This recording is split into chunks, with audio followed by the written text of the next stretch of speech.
काशी की संकरी गलियों में अंधेरा छाया हुआ था और उस अंधेरे में रह रह कर गोलियों की आवाज और चीख पुकार का शोर सुनाई दे रहा था। ड्रैकुला अनीता की तलाश में था, लेकिन अब उसके सामने एक पुराना दुश्मन नागवंशी पदम सिंह आ चुका था। कैसे हो काउंट? तुम? अच्छा हुआ तुम खुद मेरे सामने आ गए। अनीता कहाँ है? अनीता देवी की चिंता तुम मत करो, वो वही है जहां उसको होना चाहिए। तुम सिर्फ अपनी चिंता करो, क्योंकि आज तुम्हारी कहानी खत्म होने वाली है।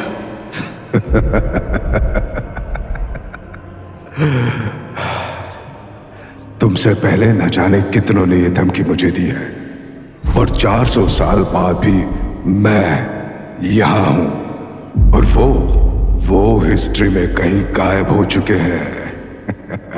काउंट ड्रैकुला, तुझे लगता है कि तू अमर है, इसलिए तेरा कोई कुछ नहीं बिगाड़ सकता है। तुझे मेरे बारे में नहीं पता। तेरे जैसे कई शिकारी मेरे जहर का शिकार बन चुके हैं, और अगर तू 400 साल का है तो पदम सिंह भी पिछले 300 साल से तू जैसों का शिकार करता आ रहा है। Come on, let's play. Dracula अपने सबसे खतरनाक रूप में आ चुका था। उसके नाखून पदम सिंह को फाड़ने के लिए तड़प रहे थे, और पदम सिंह ने भी अपनी तलवार बाहर निकाल ली थी। पहला वार पदम सिंह ने किया। उसने हवा में एक छलांग लगाई और तलवार से ड्रैकुला पर अटैक किया, लेकिन ड्रैकुला हवा की तेजी से अपनी जगह से हट चुका था। पदम सिंह की तलवार पर्वताक्ष एक रहस्य से भरी हुई तलवार थी, जो स्वयं नाग सम्राट तक्षक ने सदियों पहले अपने एक विशेष नाग योद्धा को दी थी। उस तलवार के अंदर पहाड़ को भी मिट्टी बना देने की ताकत थी। जैसे ही वो जमीन से टकराई, जमीन हल्की सी कांप उठी। पदम सिंह हंसते हुए ड्रैकुला की ओर पलटा। क्या हुआ काउंट? पैरों तले जमीन हिल गई ना? यह पर्वताक्ष है, मेरे पूर्वज महान नाग योद्धा पदम की तलवार। इसका एक जोरदार वार भूकंप ला सकता है। सोच क्या होगा अगर ये तुझसे छू भी गई।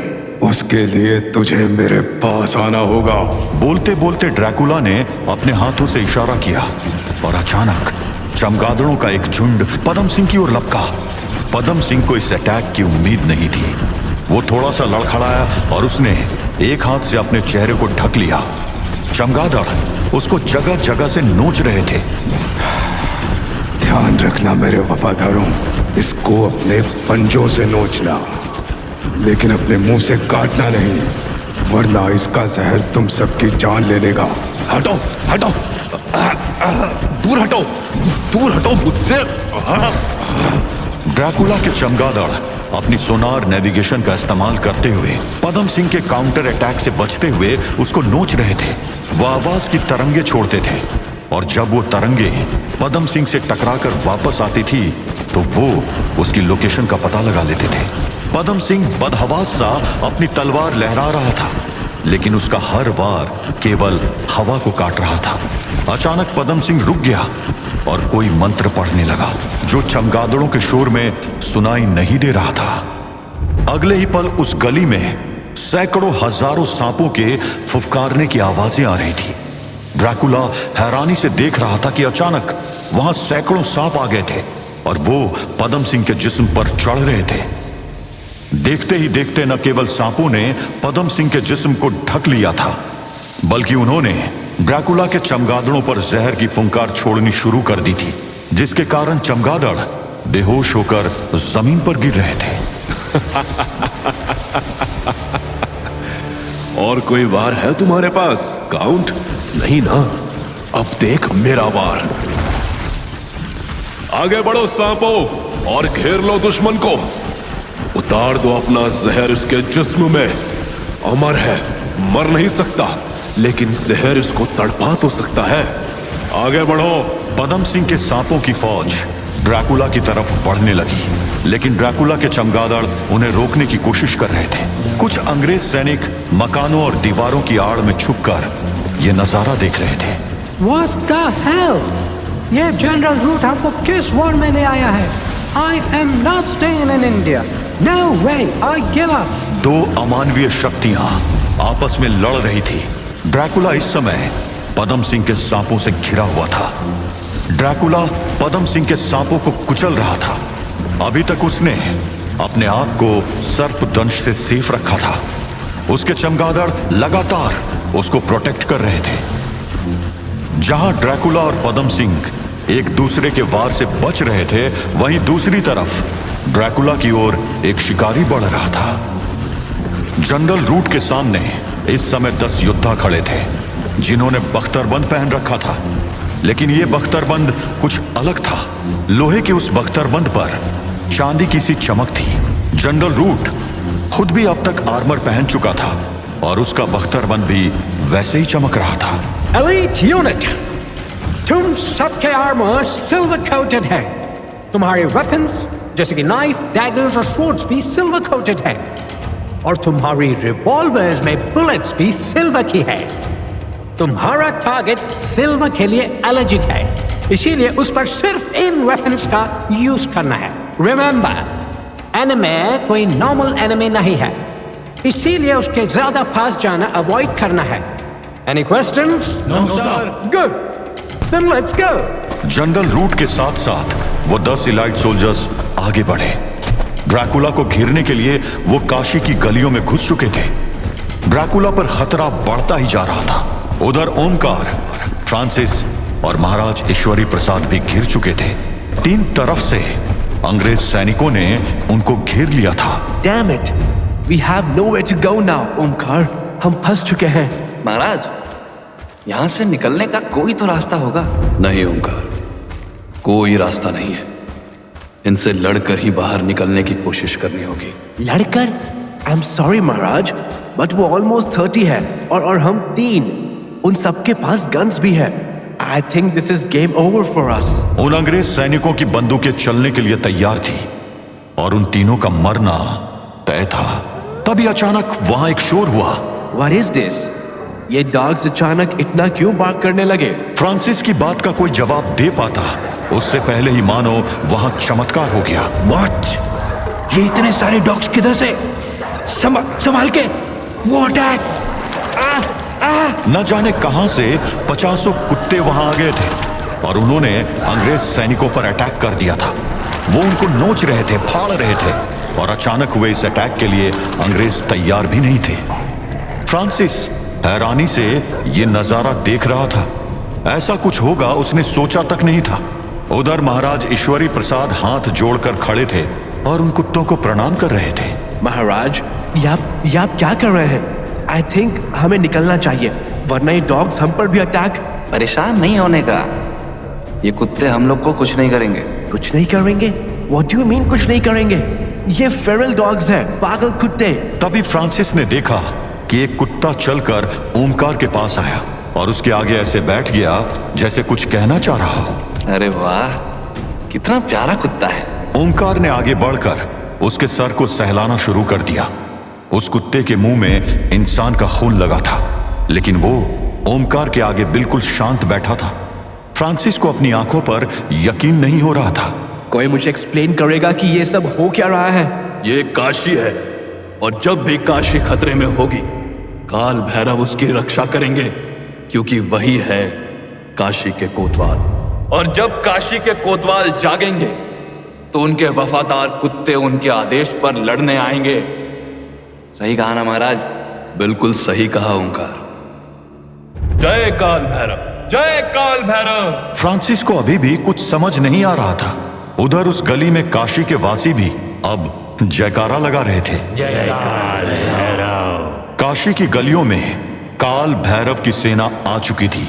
उधर ड्रैकुला सांपों से लड़ने में इतना बिजी था कि उसने पदम सिंह को देखा ही नहीं, जो पर्वताक्ष को उठाकर एक मंत्र पढ़ रहा था। उसकी तलवार से अब हरे रंग की तेज रोशनी निकल रही थी। उसने तलवार को उचकाकर जमीन पर वार किया और जमीन बुरी तरह से कांपने लगी। ड्रैकुला के कदम लड़खड़ा रहे थे। वो जमीन पर खुद को स्टेबल नहीं कर पा रहा था और तभी अचानक वो दर्द से कहरा उठा।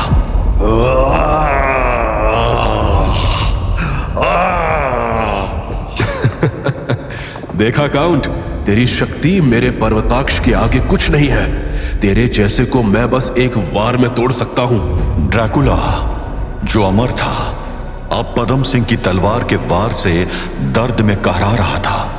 उसका शरीर छोटे छोटे कणों में बिखरता जा रहा था और कुछ देर बाद वहां सिर्फ पदम सिंह नजर आ रहा था। महामहिम बल्लौर की आत्मा को आज शांति मिल गई होगी। ड्रैकुला मर चुका है। ड्रैकुला के कदम लड़खड़ा रहे थे।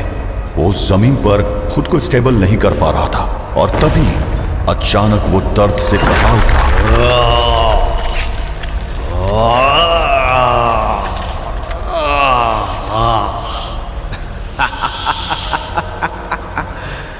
देखा काउंट, तेरी शक्ति मेरे पर्वताक्ष के आगे कुछ नहीं है।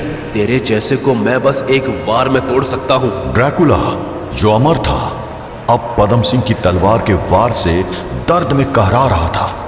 उसका शरीर छोटे छोटे कणों में बिखरता जा रहा था और कुछ देर बाद वहां सिर्फ पदम सिंह नजर आ रहा था। ड्रैकुला के जिस्म को धूल में बदलने के बाद सेनापति पदम सिंह अघोरनाथ को सूचना देने निकल गया, जहां अनीता अभी तक ये नहीं समझ पा रही थी कि उसके साथ आखिर हो क्या रहा है और उसे इस यज्ञ में क्यों बंधक बनाकर लाया गया था। उत्तिष्ठं मृत्यो त्वं निर्दुष्टे अमृतं चिरंजीवी नमस्कुरु यस्य आवेशे भुवनं प्रवर्तते तं प्रणयात्मनं नियमं त्वं गुरु। यज्ञ अब काफी जोर पकड़ चुका था। अनीता हैरानी से ये सब देख रही थी। तभी अघोरनाथ उसके पास आया। उसके हाथ में एक कटार चमक रही थी। तुम आखिर हो कौन और मुझे यहाँ क्यों लेकर आए हो? शांत देवी, आपको सब समझ आ जाएगा।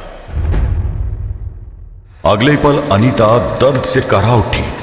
अघोरनाथ ने खंबे से बंधे उसके बाएं हाथ की छोटी उंगली पर कटार से एक वार कर दिया और उंगली अलग हो गई।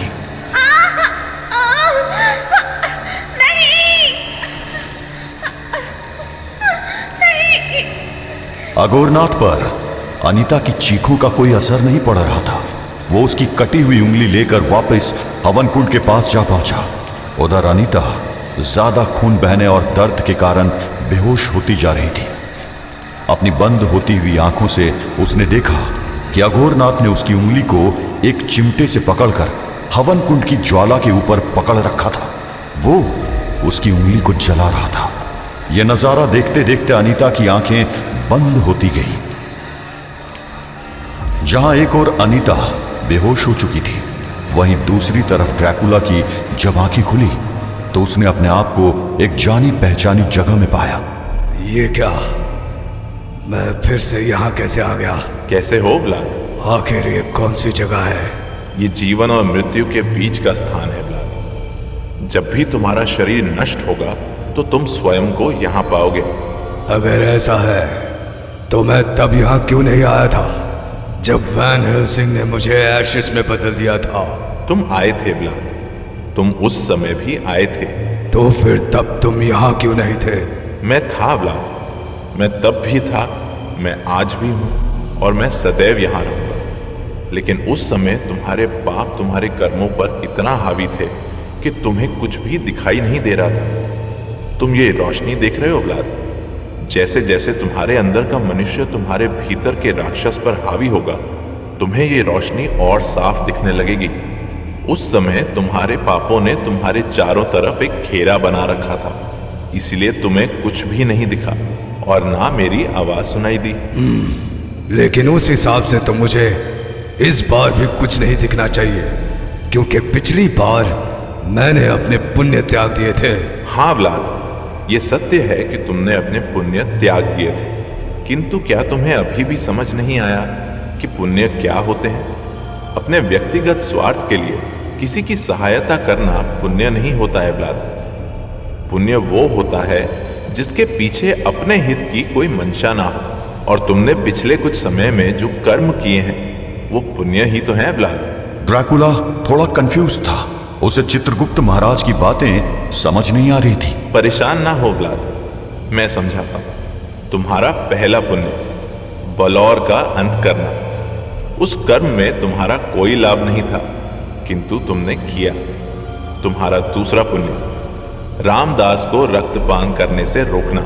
अगर रामदास रक्तपान कर लेता तो तुम्हारे ऊपर कोई असर नहीं पड़ता, लेकिन फिर भी तुमने उसको रोका। ये कुछ पुण्य कर्म हैं जो तुमने किए हैं व्लाद, और ये पुण्य कर्म तुम्हारे चारों तरफ फैली इस रोशनी के रूप में तुम्हें दिख रहे हैं। जैसे जैसे तुम्हारे पुण्यों का भार बढ़ता जाएगा वैसे वैसे तुम्हें यहाँ आने पर और स्पष्ट दिखने लगेगा। तो क्या मुझे तुम भी दिखाई दोगे? जिस दिन तुम्हें मेरे दर्शन हो जाएंगे व्लाद, उस दिन ये समझ लेना कि तुम्हें मृत्यु प्राप्त हो चुकी है। मृत्यु, मोक्ष नहीं। मोक्ष मिलेगा या नहीं उसका निर्णय तुम्हारी कर्म तुला करेगी। इसीलिए व्लाद, कर्म करो, फल की चिंता मत करो। ड्रैकुला कुछ पूछने ही वाला था कि अचानक उसे कंपन महसूस होने लगी। ये क्या हो रहा है? इस लोक में तुम्हारा समय समाप्त हो चुका है व्लाद। अब पृथ्वी पर वापस लौटने का समय है। याद रखना, कर्म करो, फल की चिंता मत करो। कर्म करो, फल की चिंता मत करो। एक बार फिर जब उसकी आंखें खुली तो वो वापस उसी गली में आ चुका था जहां पदम सिंह से उसका युद्ध हुआ था। कहाँ गया वो पदम सिंह? इस बार जब वो पदम सिंह मेरे सामने आएगा तो मैं उसका सारा जहर निकाल दूंगा। ड्रैकुला एक बार फिर अनीता की तलाश में आगे बढ़ चला। उधर अनीता को भी वापस होश आ रहा था, और जैसे ही उसने आंखें खोली उसने देखा कि अघोरनाथ उसके पास खड़ा था। क्या हो रहा है यहाँ पर? मुझे जाने क्यों नहीं देते? अघोरनाथ अनीता की तरफ देखा तक नहीं, वो कुछ काम करने में व्यस्त था। अनीता ने ध्यान से देखा तो उसके हाथों में एक लकड़ी की कटोरी सी थी जिसमें वो कुछ घिस रहा था। बेहोशी के कारण अनीता की आंखों में थोड़ा धुंधलापन था। उसने अपनी आंखें बंद करके दोबारा खोली तो उसकी नजर थोड़ी साफ हुई। अघोरनाथ के हाथ में जो कटोरी थी उसमें राख थी, और उस राख से एक अजीब सी महक आ रही थी। क्या सोच रही है देवी? हाँ, ये राख है, किंतु ये कोई साधारण राख नहीं है। ये आपके बाएं हाथ की कनिष्ठ उंगली की राख है। क्या? तुम आखिर हो कौन और ये सब क्यों कर रहे हो? कहा ना, आपको जल्द ही पता चल जाएगा देवी। अघोरनाथ के बात करने के तरीके से अनीता बुरी तरह चिढ़ रही थी और उसका गुस्सा बढ़ता ही जा रहा था। वो चिल्लाते हुए बोली, देवी देवी देवी, तुम तब से मुझे देवी बोल रहे हो। दिखते तो साधु हो, पर इतना भी नहीं पता कि देवी को बांध कर रखना पाप होता है। अनीता के गुस्से से अघोरनाथ को मानो कोई फर्क ही नहीं पड़ा। उसने राख को अपने दाएं हाथ के रिंग फिंगर पर घिसा के माथे पर एक तिलक लगा दिया। उसकी इस हरकत से अनीता भड़क उठी। तुम्हें पता नहीं है कि तुम कितनी बड़ी गलती कर रहे हो। एक बार व्लाद को आने दो, देखो तुम्हारा क्या हाल होता है। अनीता की ये बात सुनकर अघोरनाथ अब की बार चुप नहीं रहा। उसने आगे बढ़कर अपने हाथ से अनीता का गला पकड़ लिया और गुर्राते हुए बोला,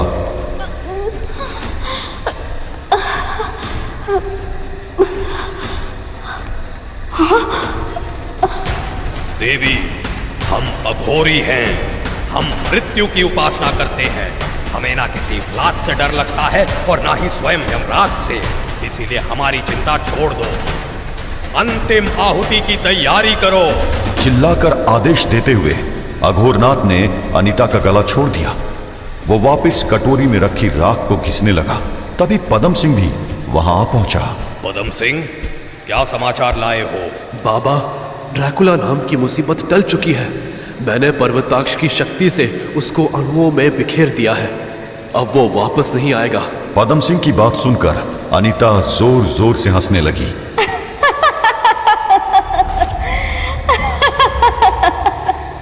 व्लाद को मार दिया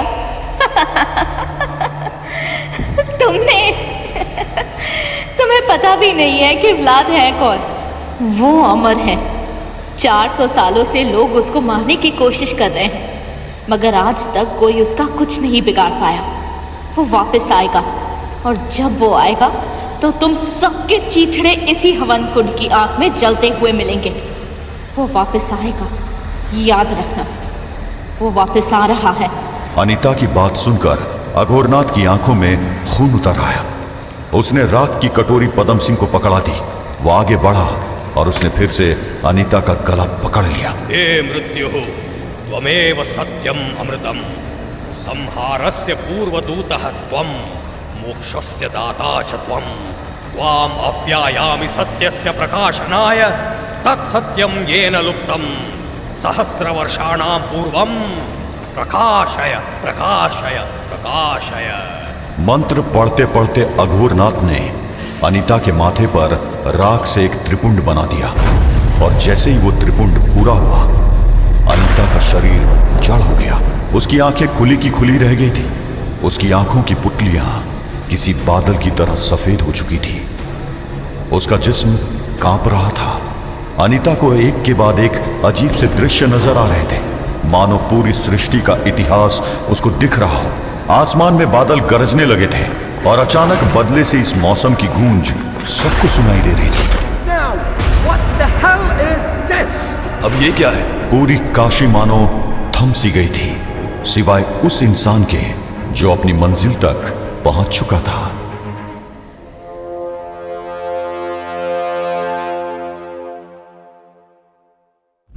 अघोरनाथ ने जैसे ही अनीता के माथे पर राख का त्रिपुंड बनाया, आसमान में घने बादल छा गए, हवाएं तेज हो गई और बिजलियां कड़कने लगी। ऐसा भयानक नजारा काशीवासियों ने शायद ही कभी देखा था, और हर कोई मौसम के उस मिजाज को देखकर हैरान था। Now, what the hell is this? Kashi का आसमान मानो चीख रहा था। अब ये क्या है? लोग डर के मारे अपने घरों में दुबके हुए थे। पूरी काशी मानो थम सी गई थी, सिवाय उस इंसान के जो अपनी मंजिल तक पहुंच चुका था। रुक जाओ पदम सिंह। ड्रैकुला वहां पहुंच चुका था, और अनीता को बंधा हुआ और बेहोश देखकर उसे गुस्सा आ रहा था। छोड़ दो अनीता को, और मैं वादा करता हूं कि तुम सबको मरते टाइम बहुत कम दर्द दूंगा। इसे रोको पदम सिंह, अभी यज्ञ पूरा नहीं हुआ है, रोको इसे। आप चिंता मत कीजिए बाबा, मैं अभी इसका खेल खत्म करता हूँ। पदम सिंह ने अपनी तलवार बाहर निकाल ली। उसकी तलवार से वही जानी पहचानी हरी रोशनी निकल रही थी। पदम सिंह क्यों अपनी तलवार को परेशान कर रहा है? ये मेरा कुछ नहीं बिगाड़ पाएगी, क्योंकि मैं मर नहीं सकता। लेकिन अब मैं तेरा वो हाल करूंगा कि उसके आगे पलाऊर की मौत भी आसान लगेगी। तुम सबने अनीता के साथ जो किया, उसकी सजा बहुत बुरी होगी।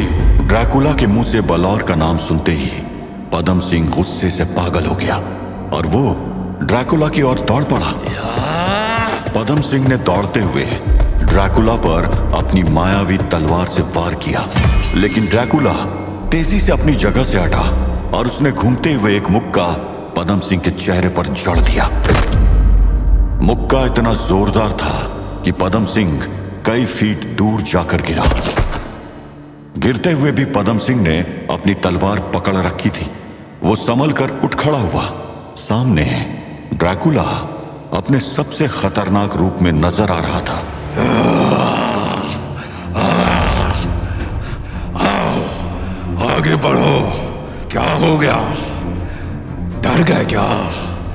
पिछली बार तुमने धोखे से मुझ पर वार किया था, इसलिए सफल हो गए थे। पर अब तुम्हारा कोई वार नहीं चलेगा। तुम्हें अभी मेरी ताकत का अंदाजा नहीं है काउंट। ले संभाल मेरा वार। बोलते हुए पदम सिंह ने अपनी तलवार जमीन में गाड़ दी। आसपास सब कुछ हिलने लगा। ड्रैकुला भी लड़खड़ा रहा था। उधर पदम सिंह के शरीर में कुछ बदलाव हो रहे थे। पदम सिंह अब एक विशालकाय अजगर जैसा बन चुका था। उसके पैरों की जगह एक मोटी और लंबी दुम नजर आ रही थी। वो तेजी से लड़खड़ाते हुए ड्रैकुला की तरफ लहराया। ड्रैकुला ने उससे बचने की कोशिश की, लेकिन पदम सिंह बहुत तेज था, और जमीन में गड़ी पर्वताक्ष के कारण आ रहे भूकंप के चलते ड्रैकुला सही से खड़ा भी नहीं हो पा रहा था। पदम सिंह ने अपनी तेजी से ड्रैकुला को अपने दुम में जकड़ लिया था और धीरे धीरे वो अपनी दुम की जकड़ में उसको कस रहा था।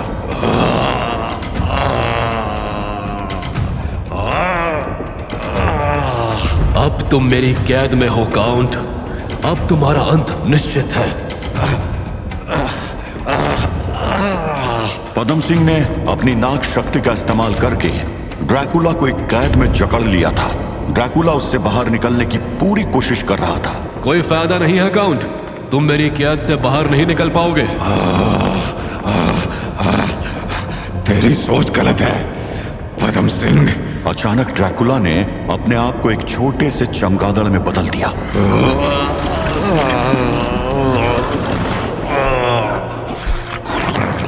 ड्रैकुला के ऐसे अचानक पकड़ से निकल जाने के कारण पदम सिंह लड़खड़ा गया। उसकी दुम आपस में ही उलझ कर रह गई। इधर ड्रैकुला वापस अपने असली रूप में आ चुका था, लेकिन उसका शरीर जमीन से बस 1 फीट ऊपर हवा में उड़ रहा था। उसके पंख उसे कांपती हुई जमीन से दूर रखे हुए थे और फिर उसने हवा में उड़ते उड़ते ही हाथ बढ़ाया और पदम सिंह की दुम का आखिरी सिरा पकड़ लिया। उसके बाद उसने जो किया उसको देखकर अघोरनाथ की आंखें फटी की फटी रह गई। अरे अरे अरे ये क्या? ड्रैकुला पदम सिंह की दुम पकड़कर उसे उठाकर जमीन पर पटक रहा था। पदम सिंह घायल हो चुका था, लेकिन इससे पहले कि वो कुछ समझ पाता या खुद को संभाल पाता, ड्रैकुला ने उसको हवा में घुमाना शुरू कर दिया। और फिर जब ड्रैकुला ने उसको छोड़ा तो वो उड़ता हुआ अपनी ही तलवार से जा टकराया। टक्कर इतनी जोरदार थी कि पदम सिंह की तलवार जमीन से बाहर गिर गई। पदम सिंह काफी घायल हो चुका था, फिर भी उसने हिम्मत करके अपनी तलवार उठाई। अब मैं तुझे और मौका नहीं दूंगा। मुझे तुम्हें सिर्फ तब तक रोकना है जब तक इस लड़के की बलि नहीं दे दी जाती। तुम अनीता को कुछ नहीं कर पाओगे। पदम सिंह एक बार फिर ड्रैकुला की ओर दौड़ा, लेकिन वो पहले से काफी धीमा था। उसने अपनी तलवार उठाई, लेकिन ड्रैकुला ने तेजी से न सिर्फ उसके वार को रोका, बल्कि उसके हाथ पर इतनी जोर से वार किया कि उसकी तलवार नीचे गिर गई। ये नजारा देखते ही अघोरनाथ जोर से चिल्लाया, इसको बस थोड़ी देर और रोक कर रखो पदम सिंह, अब आखिरी आहुति का वक्त आ चुका है। अघोरनाथ के शब्द सुनते ही पदम सिंह ने ड्रैकुला को कस के पकड़ लिया। छोड़ मुझे। नहीं छोड़ूंगा। अब तू देख कैसे इस लड़की की यज्ञ में आहुति दी जाती है। देख। पदम सिंह घायल था, लेकिन फिर भी उसने ड्रैकुला को पूरी ताकत से पकड़ रखा था। उधर अघोरनाथ बेहोश पड़ी अनीता के बंधन खोल रहा था। बाकी अघोरी तेजी से मंत्र पढ़ रहे थे और हवन कुंड की आग अब बिल्कुल सुर्ख लाल हो चुकी थी। उत्तिष्ठ मृत्योत्तिष्ठ प्रत्यग्रहण अनंतिम बलिम आलिंग्य तव कन्या सम्यक अनुनाग्नो ताम समर्पय शुद्धय शुद्धय शुद्धय शुद्धय ओम मृत्यवे नमः। ड्रैकुला पदम सिंह की पकड़ से छूटने के लिए पूरी ताकत लगा रहा था और यह नजारा देखकर राजा ऐश्वरी आश्चर्य में थे। ये सब आखिर चल क्या रहा है ओंकार? ये लंबी कहानी है महाराज, बस ये समझ लीजिए कि इसी कहानी का पीछा करते करते मैं और पादरी इधर आए हैं। वो जो लंबा सा आदमी इन सबसे लड़ रहा है ना, कहते हैं वो मर नहीं सकता है, और ये भी कहते हैं कि वो एक दरिंदा है। दरिंदा? वो दिखने में तो दरिंदा जरूर है, लेकिन मैं जितना देख पा रहा हूं उससे ये तो साफ है कि वो उस लड़की को बचाने के लिए लड़ रहा है। कोई दरिंदा ऐसा भला क्यों करेगा? ये तो मुझे भी नहीं पता महाराज। मेरे को तो पादरी ने बोला कि ड्रैकुला एक दरिंदा है। बाकी बात आप पादरी से ही पूछ लीजिए। क्यों पादरी, क्या कहते हो? ओमकार ने फ्रांसिस की ओर देखा। फ्रांसिस के हाथ में केन का डैगर चमक रहा था, मगर वो किसी गहरी सोच में डूबा हुआ था। क्या हुआ पादरी? अरे क्या सोचने लगे? वो देखो, वही तो है ड्रैकुला, तुम्हारा शिकार। जाओ मार दो उसको। कुछ समझ नहीं आ रहा है ओमकार। मैंने हमेशा पढ़ा और सुना था कि ड्रैकुला एक मॉन्स्टर है, बट यहाँ तो कुछ और ही स्टोरी चल रही है। ड्रैकुला एक लेडी को रेस्क्यू करने यानी बचाने की कोशिश कर रहा है। मुझे कुछ समझ नहीं आ रहा है। कई बार पढ़ी लिखी बातें पूरा सच नहीं बताती हैं पादरी। अगर पूरा सच जानना हो तो आपको उस कहानी का किरदार बनना पड़ता है। फिलहाल तो यही समझ आ रहा है कि हमें इस यज्ञ को रोकना होगा, वरना कुछ ना कुछ अनर्थ हो जाएगा। महाराज, आप कुछ कर सकते हैं क्या? ओमकार ने महाराज ईश्वरी प्रसाद की ओर देखा। महाराज ईश्वरी प्रसाद भी ओमकार का इशारा समझ गए थे। उन्होंने अपने हाथ में पकड़ी हुई राइफल उठाई और निशाना लगाने लगे। अगले ही पल पदम सिंह दर्द से कहरा रहा था। महाराज ईश्वरी प्रसाद की चलाई गोली सीधा उसके दाहिने कंधे में आकर लगी थी। उसकी पकड़ ढीली पड़ गई और ड्रैकुला के लिए बस इतना मौका ही काफी था। ड्रैकुला की आंखों में खून उतर चुका था। उसने पदम सिंह को उठाकर आगे पटक दिया और अगले ही पल उसने पास में पड़ी पदम सिंह की तलवार उठा ली। ये नजारा देखते ही पदम सिंह हैरान रह गया। नहीं, ये नहीं हो सकता। ड्रैकुला के वार ने पदम सिंह का सर उसके शरीर से अलग कर दिया था, लेकिन ड्रैकुला यही नहीं रुका। उसने पदम सिंह का सर उठाकर हवन कुंड की तरफ फेंका। ये यज्ञ अब कभी पूरा नहीं होगा। पदम सिंह का कटा हुआ सर उड़ता हुआ सीधे हवन कुंड में जाकर गिरा। नहीं, सब बर्बाद हो गया। तूने सब बर्बाद कर दिया। अब कभी पूरा नहीं होगा। पदम सिंह का कटा हुआ सर उड़ता हुआ सीधे हवन कुंड में जाकर गिरा। नहीं, सब बर्बाद हो गया। तूने सब बर्बाद कर दिया। हवन कुंड अब अपवित्र हो चुका था और इसके साथ ही यज्ञ खंडित हो गया था। हवन कुंड की आग अभी भी तेज थी, लेकिन अब उसका रंग लाल से काला हो चला था और धीरे धीरे आग की लपटें धीमी पड़ रही थी। सब बर्बाद हो गया, सब कुछ। अघोरनाथ हवन कुंड की तरफ देखकर अपना सर पकड़कर खड़ा था। उसकी आंखों में गुस्सा और नफरत साफ दिखाई दे रही थी। उधर ड्रैकुला तुरंत अनीता के पास जा पहुंचा। अनीता, तुम ठीक हो? तुम ठीक हो ना?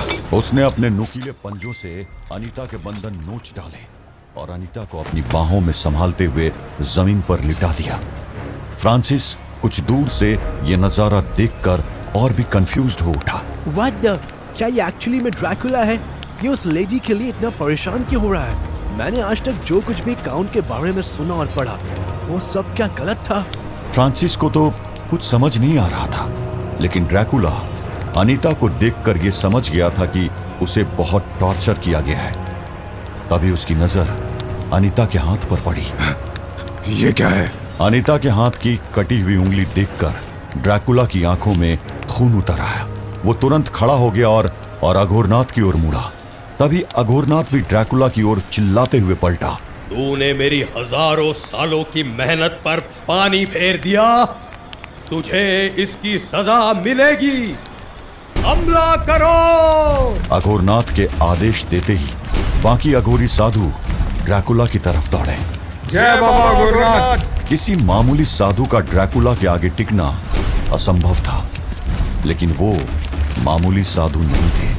वो सब अघोरी थे जिन्हें मौत से डर नहीं लगता था। उन्होंने ड्रैकुला को चारों तरफ से घेर लिया था। ड्रैकुला जो उनसे लड़ने के लिए तैयार खड़ा था, उनकी इस चाल को समझ ही नहीं पाया। तभी उन सब ने अपनी मुट्ठियां आगे की और उन्हें खोलते हुए अपनी मुट्ठी में बंद भस्म ड्रैकुला की तरफ फूंक दी। उनके ऐसा करते ही ड्रैकुला का सर चकरा उठा। उधर अघोरियों ने मंत्र पढ़ना शुरू कर दिया। उत्तिष्ठ मृत्योत्तिष्ठ प्रत्यग्रहाणन्तिम बलिम आलिंग्य तव कन्या सम्यक अनेनाग्नो ताम समर्पय।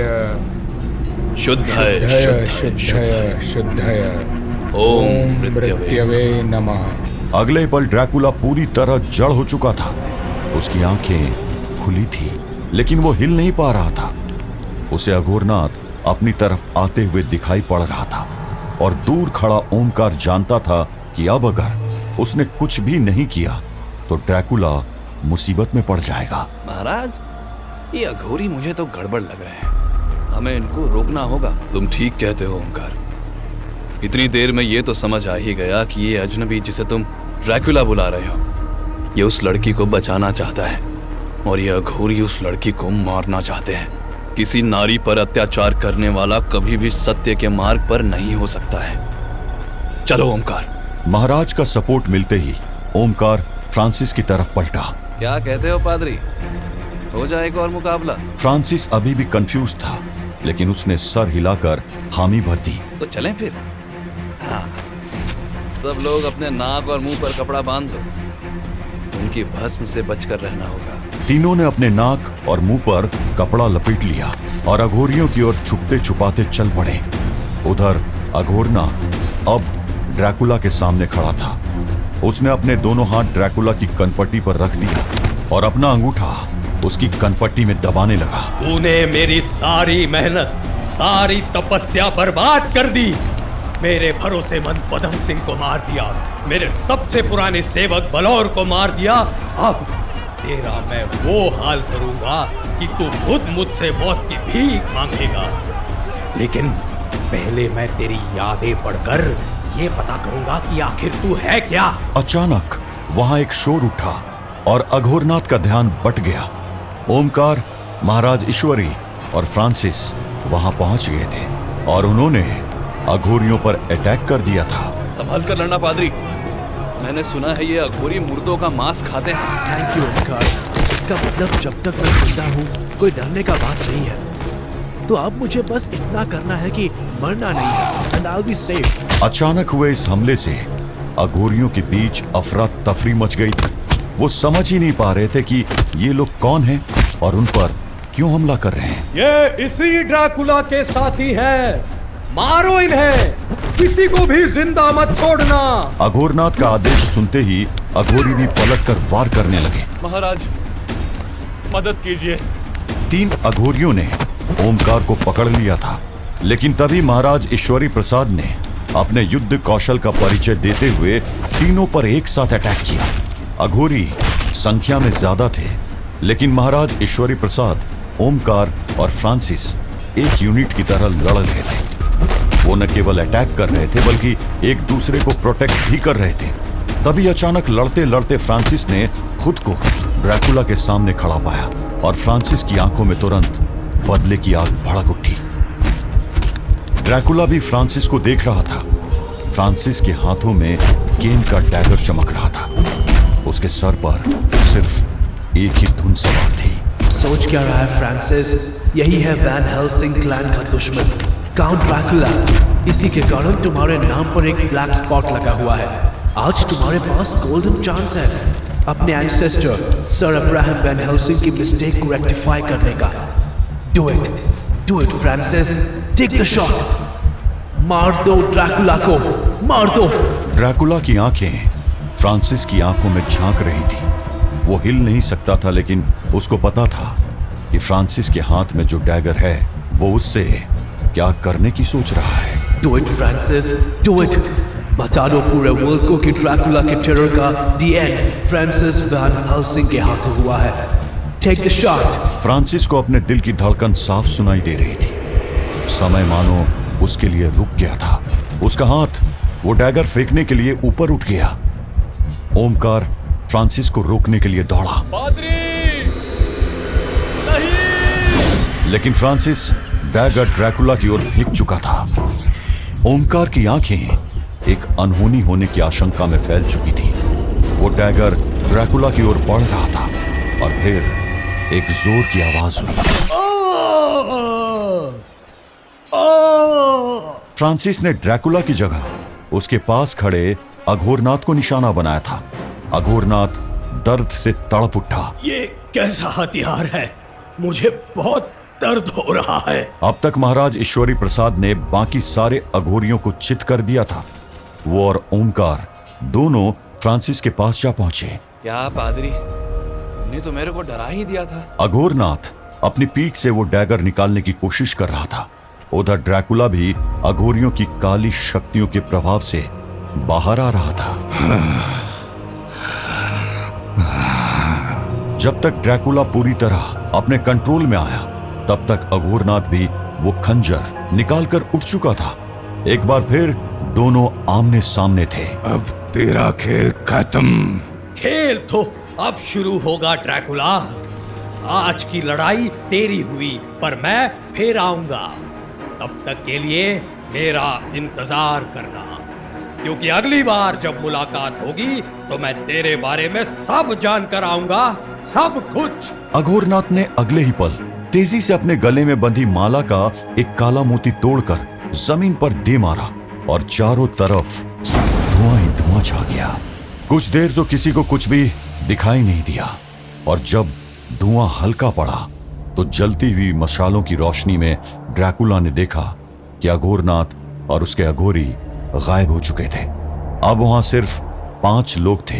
ड्रैकुला, ओमकार, महाराज ईश्वरी प्रसाद, फ्रांसिस और अनीता, जो खुद भी अब थोड़ा होश में आ चुकी थी। ड्रैकुला तुरंत पास जाकर बैठ गया। अनीता, अब तुम सुरक्षित हो। व्लाद, तुम ये हो क्या रहा था? और रामदास कहाँ है? वो कैसा है? वो ठीक है ना? वो ठीक है। नागनाथ ने उसका ट्रीटमेंट कर दिया था। पर वो है कहाँ? कहीं सेफ। बाकी बातें बाद में बताऊंगा, अभी हमें चलना चाहिए। ड्रैकुला अनीता को सहारा देकर उठाने लगा। तभी अचानक हवा में एक कड़क आवाज गूंज उठी। एक नया खतरा उनके पास पहुंच चुका था। काउंट ड्रैकुला, मैं जानता हूं तुम इस कंपाउंड के अंदर हो। तुम्हारे पास 2 रास्ते हैं, या तो चुपचाप सरेंडर कर दो, या फिर मैं अंदर आकर तुम्हें अपना प्रिजनर बना लूंगा। लूसीफर का वफादार जनरल रूट अपनी एलाइट यूनिट के साथ वहां पहुंच चुका था। अरे बाप रे, ये जल्लाद भी यहाँ आ ही गया। ड्रैकुला एक बार फिर युद्ध के लिए तैयार था, मगर इस बार वो अकेला नहीं था।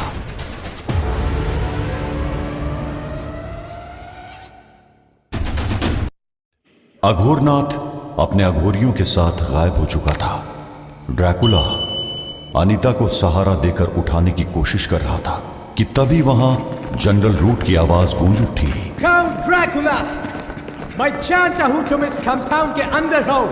तुम्हारे पास 2 रास्ते हैं, या तो चुपचाप सरेंडर कर दो, या फिर मैं अंदर आकर तुम्हें अपना प्रिजनर बना लूंगा। लूसीफर का वफादार जनरल रूट अपनी एलीट यूनिट के साथ वहां पहुंच चुका था। अरे बाप रे, ये जल्लाद भी यहाँ आ ही गया। ड्रैकुला एक बार फिर युद्ध के लिए तैयार था, मगर इस बार वो अकेला नहीं था। General Root? ये आवाज तो जनरल रूट की है ना? हाँ महाराज, ये वही है। आने दो उसको, आज उसका इंसाफ हम यहीं करेंगे। सभी लड़ने के लिए कमर कस चुके थे। तभी ड्रैकुला ने सबको रोक दिया। कोई किसी से नहीं लड़ेगा। अनीता घायल है और मैं उसे किसी लड़ाई के बीच में नहीं डालूंगा। वैन हेल्सिंग, तुम अपने साथियों के साथ अनीता को सेफ एरिया पर ले जाओ। ड्रैकुला के मुंह से अपना नाम सुनकर फ्रांसिस हैरान रह गया। How do you know? क्या यही कि तुम एक वैन हेल्सिंग हो? Your eyes, तुम्हारी आंखें बिल्कुल अब्राहम की तरह है। अब टाइम मत वेस्ट करो, तुम सब अनीता को लेकर जाओ। ड्रैकुला की इस बात का सबसे पहले विरोध अनीता ने ही किया। नहीं व्लाद, मैं कहीं नहीं जाऊंगी। बात को समझो अनीता, तुम इंजर्ड हो और इस कंडीशन में नहीं हो कि तुम किसी से लड़ पाओ। बट मैं कोई डिस्कशन नहीं कर रहा हूं। जस्ट डू व्हाट आई से नाउ। ड्रैकुला भाई जी सही बोल रहे हैं। वैसे भी उस जल्लाद के लिए ये अकेला काफी है। पर ओंकार, बात मानिए महाराज, वैसे भी अगर रूट को पता चल गया कि इस नकाब के नीचे आप हो तो भारी गड़बड़ हो जाएगी। पहले देवी जी को सुरक्षित अपने महल तक ले चलते हैं, देखिए ना, इनका कितना खून बह गया है। इनको इलाज की जरूरत होगी। ओमकार की बात में सबको लॉजिक दिखाई दे रहा था। महाराज ईश्वरी प्रसाद और फ्रांसिस तुरंत तैयार हो गए। ठीक है, तो चलो मेरे साथ। मुझे एक रास्ता पता है जो हमें जल्द ही राजमहल पहुंचा देगा। सब वहां से चलने को तैयार हो गए, लेकिन अनीता अभी भी तैयार नहीं थी। मैं कहीं नहीं जाऊंगी व्लाद, मैं यहीं रहूंगी। और ड्रैकुला ने हल्के हाथ से अनीता को एक थप्पड़ मारा और वो तुरंत बेहोश हो गई। ले जाओ इसको, लेकिन ध्यान रहे अगर इसे कुछ हुआ तो तुम तीनों को नहीं छोड़ूंगा। अनीता के लिए ड्रैकुला की चिंता देखकर फ्रांसिस के साथ साथ ओमकार को भी आश्चर्य हो रहा था। तभी अचानक फ्रांसिस को कुछ याद आया। वो सब तो ठीक है, बट हम यहाँ से कैसे एस्केप करेंगे? रूट के सोल्जर्स ने पूरे कंपाउंड को सराउंड कर रखा है। वो मैं देख लूंगा वैन हेल्सिंग। फ्रांसिस नाम है मेरा। But I prefer Van Helsing. Francis अभी भी समझ नहीं पा रहा था कि ड्रैकुला उसके साथ इतना कंफर्टेबल कैसे था। मैं बाहर जा रहा हूं इस जनरल रूट से मिलने। तुम लोग अनीता को लेकर दूसरी तरफ से निकल जाना। ड्रैकुला बाहर जाने के लिए बढ़ चला। दूसरी तरफ वो तीनों बेहोश अनीता को उठाकर वेट करने लगे। ड्रैकुला वाकई में नहीं जानता था कि जनरल रूट कौन था, लेकिन वो उसके और उसके एलीट यूनिट का आर्मर से आती वाइब्रेशन को पहचान रहा था। सिल्वर। राइट है, गुड ऑब्जर्वेशन काउंट। हाँ, ये सिल्वर ही है तुम्हारी वीकनेस। अब तुम सोच रहे होगे कि मुझे ये सब कैसे पता। वेल, बिकॉज मुझे ये सब उसने बताया है जिसने तुम्हें बनाया है। रूट की बात समझते ड्रैकुला को देर नहीं लगी। उसके चेहरे पर नफरत और गुस्सा साफ नजर आ रहा था और उसके गले से सिर्फ एक शब्द निकला, Lucifer. Yes count, Lucifer, my master. और आज तुम्हें पकड़कर मैं अपने मास्टर को वो ऑफरिंग दूंगा जिसके लिए वो मुझे इमॉर्टल कर देंगे। यूनिट आगे बढ़ो और पकड़ लो इस मॉन्स्टर को। रूट का ग्रीन सिग्नल मिलते ही सोल्जर्स आगे बढ़े। उनके आर्मर से आती सिल्वर की चमक देखकर ड्रैकुला पीछे हट गया। रूट के सोल्जर्स ड्रैकुला के चारों तरफ एक सर्कल बना रहे थे। उधर ओमकार, फ्रांसिस और महाराज ईश्वरी प्रसाद अनीता को लेकर निकल चुके थे कि तभी अचानक ओमकार रुक गया। क्या हुआ ओमकार, तुम रुक क्यों गए? एक बात तो दिमाग से उतर गई महाराज। कौन सी बात ओमकार? रूट अगर ड्रैकुला को पकड़ने आया है तो पूरी तैयारी से आया होगा। हम में से किसी एक को वापस जाना चाहिए ताकि वो देख सके कि ड्रैकुला किसी मुसीबत में तो नहीं है। वो ड्रैकुला है ओमकार। रूट जैसा इंसान उसका क्या बिगाड़ लेगा? यही तो हम गलती कर रहे हैं पादरी। हम तब से ये जानने की कोशिश कर रहे थे कि रूट आखिर चाहता क्या है। उस चक्कर में हमने ये तो सोचा ही नहीं कि रूट आखिर ड्रैकुला को पकड़ने के लिए क्या तैयारी कर रहा है। वो जल्लाद इतना बेवकूफ तो नहीं होगा कि बिना तैयारी के यहाँ आएगा।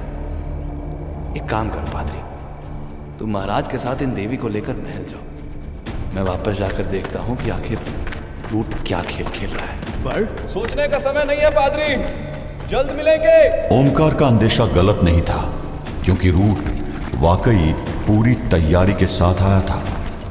उसकी एलीट यूनिट ने ड्रैकुला को घेर लिया था। ड्रैकुला घूम घूम कर चारों तरफ देख रहा था। सिल्वर की चमक उसकी आंखों में चुभ रही थी। उधर उन सैनिकों ने अपनी अपनी रिवॉल्वर्स और राइफल्स निकाल ली थी। हार मान लो काउंट, इन सारी गन्स में सिल्वर कोटेड बुलेट्स हैं। ताकि तुम उड़कर यहाँ से निकलने की कोशिश भी करो तो मेरे सोल्जर्स तुम्हें शूट कर दें। सिल्वर, हाँ मैं जानता हूं ये मेरी कमजोरी है, पर तुम लोग समझते क्या हो? तुम्हारी तलवारों और बंदूकों से मुझे डर लगेगा। ड्रैकुला ने अपने हाथ उठा लिए और एक बार फिर उसने अपनी सेना को बुला लिया। हजारों चमगादड़ आसमान में छा गए और जैसे ही ड्रैकुला ने अपना हाथ नीचे किया, वो सब दुश्मन पर टूट पड़े।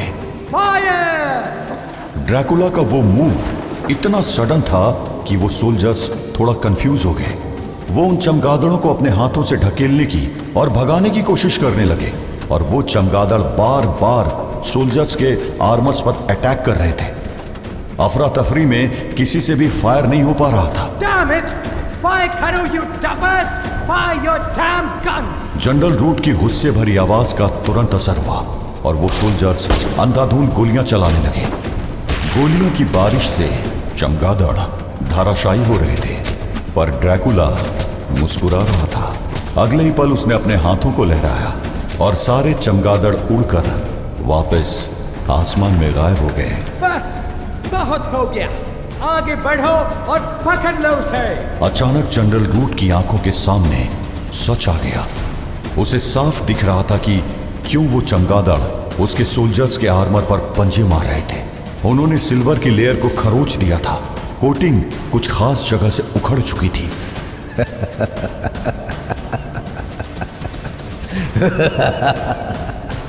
तुम्हें क्या लगा कि तुम पहले हो जिसने ये ट्रिक ट्राई की है? Silver coated armour.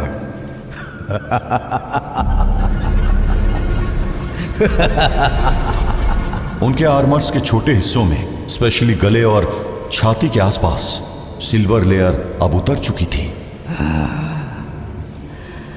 अब तुम सब देखोगे कि ड्रैकुला क्या कर सकता है।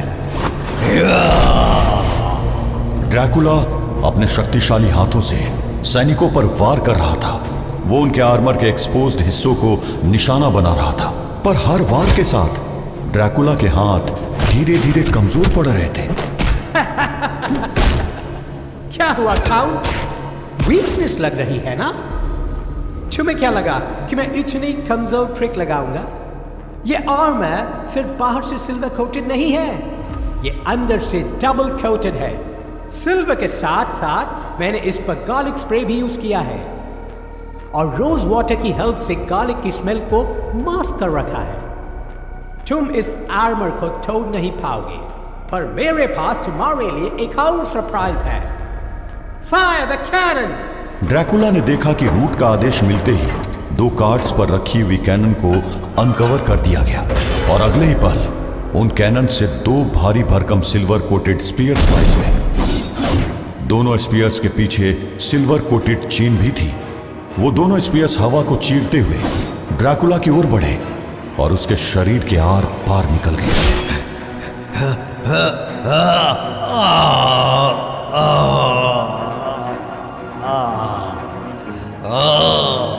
ड्रैकुला बुरी तरह कमजोर पड़ चुका था। उसके शरीर में स्पीयर्स के साथ जुड़ी सिल्वर कोटेड चेन्स घुसी हुई थी और वो लाख कोशिश करने के बाद भी आजाद नहीं हो पा रहा था। He is trapped! अब इसको खींचकर इसके लिए बनाया स्पेशल खेल में से डाल दो। बट ध्यान रहे, इसके पास मत जाना। Really man, and put him in a special prison now!